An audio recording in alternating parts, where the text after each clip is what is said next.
I'm looking at three different types of staccato. A lot of students get very disconnected when they play staccato, but they can play legato and feel very confident because they feel very close to the keys, and the thumbs have their own sequence of events between the hands.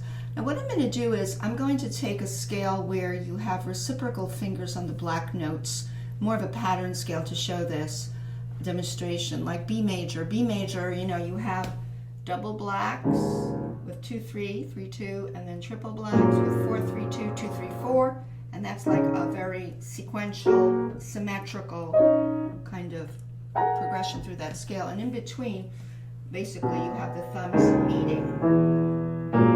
The thumbs are meeting on E and on B, through the bulk of the scale, the body of the scale. So it's not one that's so difficult.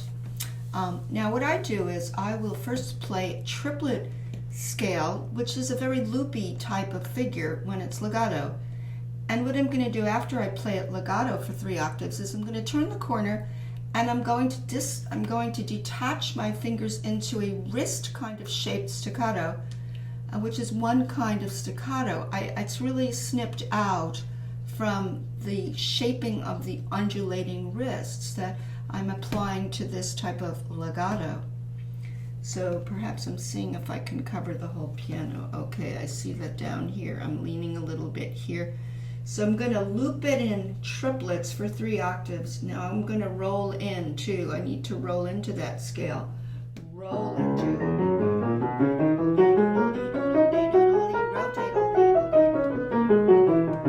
Now I'm going to snip.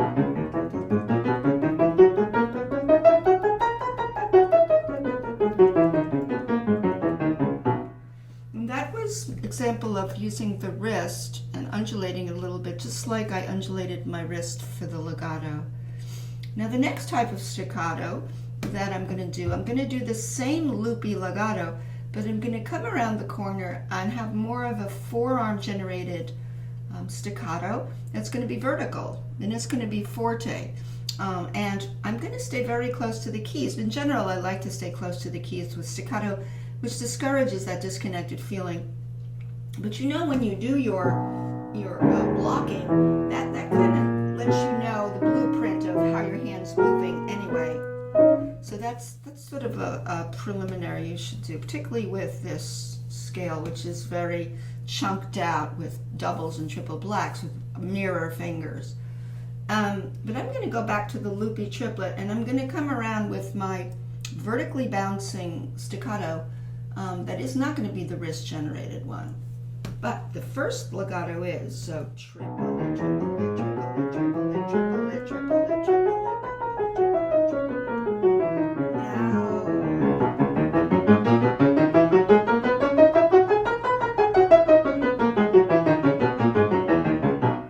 That was definitely a vertical one, and I didn't play it super FF, but I could also create a bigger sound just by having heavier arms. Because really, when you play the piano, you're not playing down by the fingers. You really got this tunnel of energy down your arms. And that's bigger energy is what's really important in terms of conserving energy and also having the stamina, and I hate to use that word, to play longer, threads of music without, this gaspy kind of thing and running out of breath, because you really need to keep breathing into the playing. And if you have a staccato that dies out because you're tight and you can't breathe through the phrases. Now I'm going to do the loopy one that is on the legato, and I'm going to transition to a very soft staccato. It's fingertips, but the fingertips are connected to my arm again. Their energy never stops.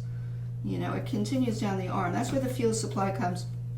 And of course, it can't be interrupted by a stiff wrist. So even when I do the vertical generated staccato, my wrist might have less of a visual kind of undulation, but it's still there, but it's smaller. But that sponginess is still always there to one degree or another. So now I'm going to go back to the loopy, and I'll make the loopy kind of a little softer, because I want to come around to a finger staccato, but again, coming down my arms. So, lightly, lightly, lightly, lightly, lightly,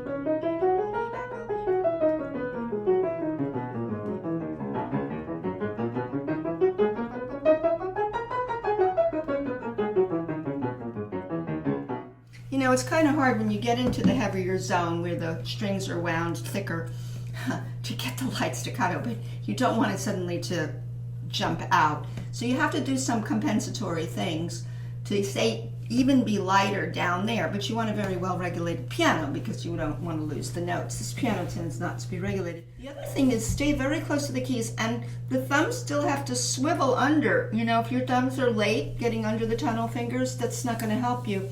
And a lot of times thumbs get hung up, like on a clothesline. I tell the students your thumb kind of is getting hung up. It's not doing its nice little swivel under, and that swivel under again is practiced when you do this a little bit forward. I always do that forward motion to loosen up everything so that when you go, that thumb is under,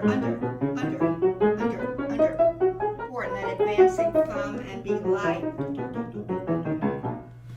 So these are some ideas for staccato. It's all very physical and musical. It's physical, but it's musical. It's like you know what you want to hear, but you have to decide in terms of the physical, how the physical merges with what you want to hear and comes together in a nice harmony.